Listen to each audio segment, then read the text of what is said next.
بسم اللہ الرحمن الرحیم نحمدہ ونصلی علی رسولہ الکریم اما بعد۔ اب رمضان المبارک کی آمد ہے، ہر آدمی اس کی تیاری میں لگا ہوا ہے۔ جو خریدنے کی روز کے استعمال کی چیزیں خراب نہیں ہوتی اور اللہ نے اتنا مال دے دیا ہے کہ اسے رکھا جا سکتا ہے خرید کر، تو ایک تیاری یہ بھی پہلے کر لینی چاہیے کہ رمضان کے مہینے میں اس کی دوڑ دھوپ نہ کرنی ہو۔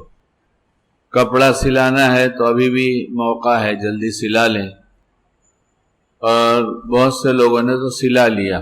پہلے بیانوں میں باتیں آئی بار بار، تو لوگوں نے کپڑے سلا لیے۔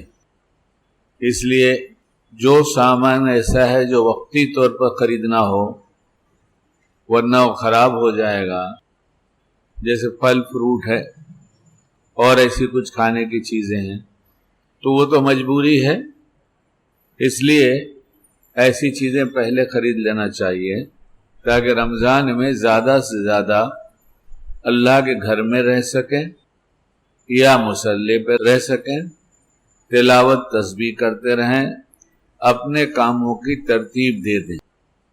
ایسا لگتا ہے کہ ابھی رمضان آیا تھا چلا گیا ہے، پھر اتنی جلدی آ گیا، اور رمضان کا ہر دن ایسے ہی گزرے گا۔ آج 1 ہو گیا، آج 4 ہو گیا، آج 6 ہو گیا، آج 10 ہو گیا، آج ختم ہو گیا، ایسے ہی ہوگا۔ اگر ہم اپنی کوئی ترتیب عبادت کی لائن کی نہیں بنائیں گے، اللہ کی یاد کے لیے نہیں بنائیں گے، تو پھر ہم کاموں میں مشغول رہیں گے۔ کام دنیا کے کرنے ہیں، سب کی الگ الگ مصروفیت ہے، مشغولیت ہے، کام الگ الگ ہے، لیکن اس میں سے اگر وقت نکالنا چاہیں کہ ہم اس میں جہاں تک ہو سکے گا زیادہ سے زیادہ تلاوت کریں گے، قرآن شریف پڑھیں گے، اور جیسے موقع ملے گا ویسے ہی پھر قرآن پڑھیں گے۔ اس کے لیے آج کل آسانی موبائل میں ہو گئی، اور ہم نے علماء سے پوچھا ہے کہ موبائل پر قرآن پڑھنا جائز ہے؟ جائز ہے نا؟ مفتی صاحب بھی بتا رہے ہیں، مولانا صاحب بھی بتا رہے ہیں، اور بھی علماء یہاں ہیں وہ بتا رہے ہیں کہ جائز ہے۔ لیکن پھر بھی میں یہ کہوں گا کہ اگر آپ کو قرآن پاک مل جائے، آپ اپنی دکان میں رکھ لیں، اپنے گھر میں ہے ہی ہے ماشاءاللہ، مسجدوں میں ہے، تو جہاں تک ہو سکے اپنے آپ کو موبائل سے بچائیں، کیونکہ یہ نفع کی چیز ہے نہیں۔ یہ نہیں کہا جاتا کوئی نفع نہیں ہے، بلکہ پڑھنے کے لیے قرآن شریف یہ اس لیے نفع کی نہیں ہے کہ ہماری آنکھیں جتنی دیر موبائل پہ رہتی ہیں اس کے ذریعے ہمارا دل و دماغ متاثر ہوتا ہے۔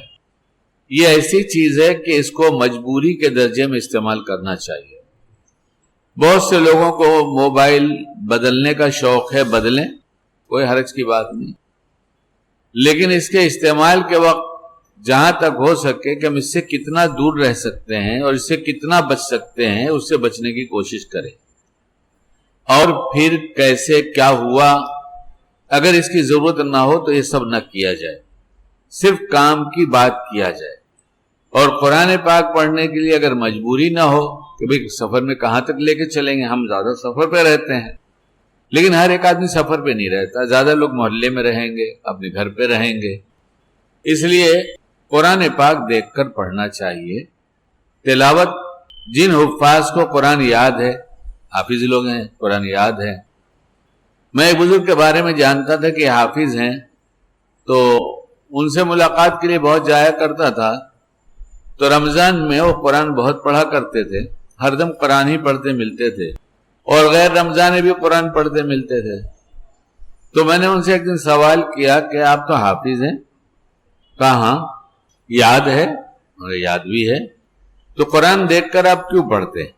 بہت سے لوگ تو جن کو سورہ یاسین یاد ہو جاتی ہے اور کہا جائے بھئی سب یاسین شریف پڑھو دعا ہوگی، اگر کہیں ایسا اعلان ہوتا ہے تو جس کو یاد ہوتی جلدی ہاتھ میں نہیں اٹھاتا تھا کہ جھوم جھوم کے پڑھے تو معلوم رہے گا اس کو یاسین شریف یاد ہے، وہ بتانا چاہتا مجھے یاد ہے، لیکن ایک حافظ ہو کے بتانا نہیں چاہتے۔ انہوں نے کہا اس کے دیکھنے کا ایک الگ نور ملتا ہے، قرآن پاک کے الفاظ کو دیکھنے کا ایک نور ملتا ہے، تو اس نور سے میں کیوں محروم ہو جاؤں؟ دیکھ کر پڑھنے کا ثواب بھی زیادہ ہوگا کچھ۔ اس لیے قرآن پاک